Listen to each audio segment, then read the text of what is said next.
Hey there, recipe enthusiasts! Today we're diving into a dish that's been warming hearts and filling bellies for decades, Chicken Divan. But not just any Chicken Divan, we're making Katie Lee Joel's version from her cookbook, The Comfort Table. Trust me, this one's a game changer. Now picture this, tender chicken, perfectly cooked broccoli, and a velvety cheese sauce all baked to golden perfection. Sounds amazing, right?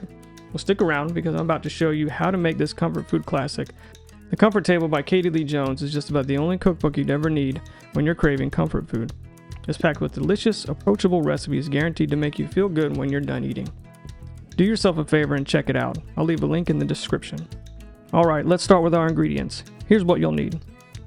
4 boneless, skinless chicken breasts, 2 heads of broccoli, 4 tablespoons of butter, 1/4 cup of all-purpose flour, 2 cups of chicken broth, 1 cup of heavy cream, or you can substitute milk for a lighter version, 1/2 cup dry white wine, optional, but trust me, it adds great flavor, 1 cup of grated Parmesan cheese, 1/2 teaspoon of salt, 1/4 teaspoon of black pepper, 1/4 teaspoon of nutmeg, 1 cup shredded cheddar cheese, 1/2 cup of breadcrumbs. Now, I know it might seem like a lot, but don't worry.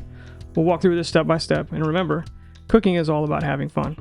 Let's kick things off by preheating our oven to 350 degrees or 175 degrees Celsius.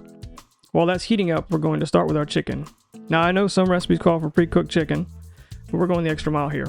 However, if you're looking to save time, want to make this on a busy weeknight, by all means use a rotisserie chicken you can get from your local store. Take your chicken breasts and season them with a little salt and pepper. Then, in a large skillet over medium heat, add a little olive oil, and when hot, cook the breasts for about 6 to 8 minutes on each side until they're golden brown and cook through.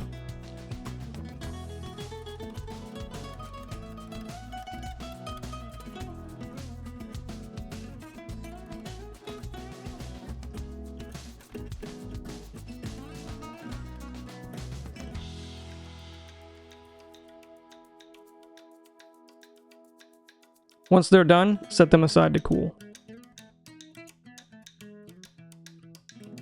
While your chicken is cooling, let's tackle the broccoli. Trim each stalk to cut into the florets.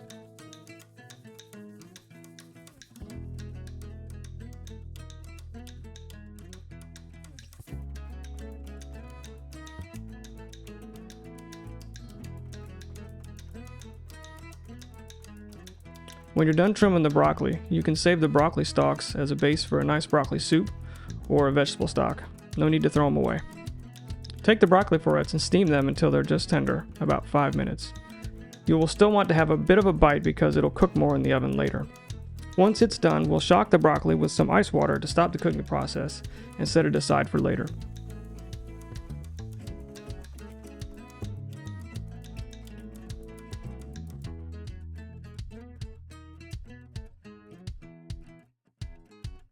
Now here's where the magic happens, the sauce. In the same skillet pan we used to cook the chicken, melt your butter over medium heat. Using the same pan helps develop better flavor with the sauce. Once it's bubbling, add in the flour and whisk together. This, my friends, is called a roux, and it's the base for our creamy sauce.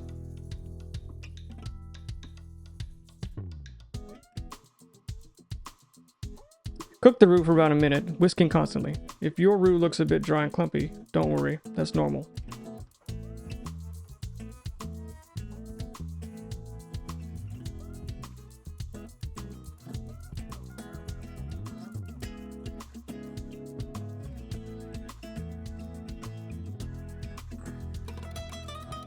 Now, gradually pour in your chicken broth, whisking constantly to avoid lumps.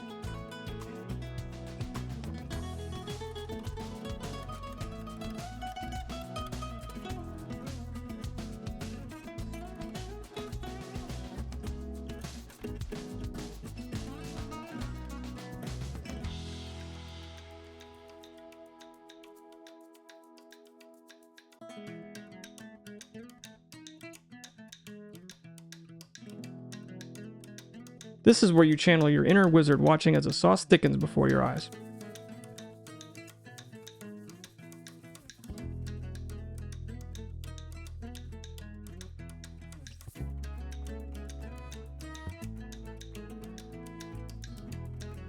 Once all the broth is incorporated, add in the heavy cream and white wine. If you want a lighter fare, you can substitute the heavy cream with milk, which is what I'm doing. I'm also substituting the white wine for sherry.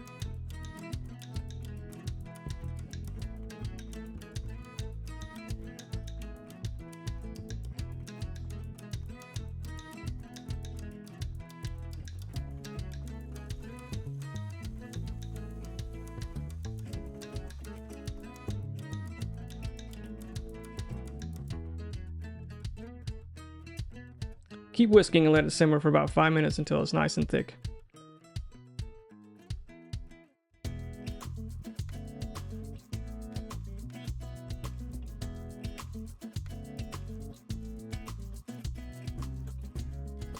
Now remove it from the heat and stir in the Parmesan cheese, salt, pepper, and nutmeg. Give it a taste and adjust the seasonings if needed.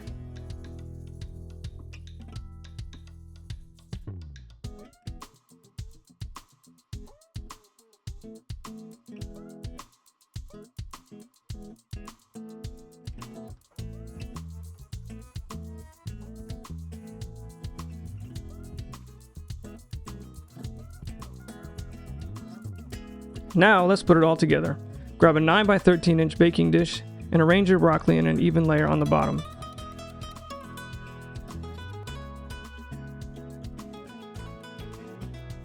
Layer your sliced chicken on top of that. Then pour that heavenly sauce all over, making sure everything's well coated. Top it off with shredded cheddar cheese and breadcrumbs. In this recipe, I'm substituting the cheddar cheese for Monterey Jack, and the breadcrumbs I'm using are panko. Pop it in the oven and bake for 30 minutes until it's bubbly and golden brown on top. While that's baking, let's take a quick trip down memory lane. Chicken Divan isn't just any old casserole, it's got quite the pedigree. This fancy dish was born in the 1930s at the Divan Parisian restaurant in New York City's Chatham Hotel. The chef there wanted to create something elegant yet comforting, and boy did he hit the jackpot. Originally, Chicken Divan was a bit more highbrow. Often served as a signature dish at a dinner party, it was all about impressing guests with its rich, creamy sauce and perfectly cooked chicken and broccoli. But like many great dishes, it didn't stay in fancy restaurants for long. Home cooks got their hands on the recipe and started putting their own spin on it. Campbell's even got in on the action, creating a simplified version using canned soup that became a staple in many American households. Talk about comfort food evolution. Now, Katie Lee Joel's version, it's like the best of both worlds. It keeps that classic comfort food feel but elevates it with some chef-worthy touches. And the best part, you don't need to be a culinary genius to make it. Here's a quick tip. This dish is great for meal prep. You can assemble everything up to the point of baking, cover it tightly, and keep it in the fridge for up to 24 hours. When you're ready to eat, just pop it in the oven and add an extra 10 or 15 minutes to the baking time. And there you have it, folks. Your Chicken Divan is ready to serve. Here's a pro tip. If you have any leftovers, though I doubt you will, this reheats beautifully. Just pop it in the oven at 350 for about 20 minutes, and it'll be just as good as the first day. I hope you'll give this recipe a try and check out the Comfort Table Cookbook. It's the perfect way to show your loved ones how much you care through the universal language of good food. Before we wrap up, I want to hear from you. Have you tried making Chicken Divan before? Do you have any family secrets or special twists you add to your casseroles? Drop a comment below and let's get the conversation going. If you enjoyed this video and want to see more classic comfort foods reimagined, hit the like and subscribe button to the channel. It really does help. Until next time, keep cooking.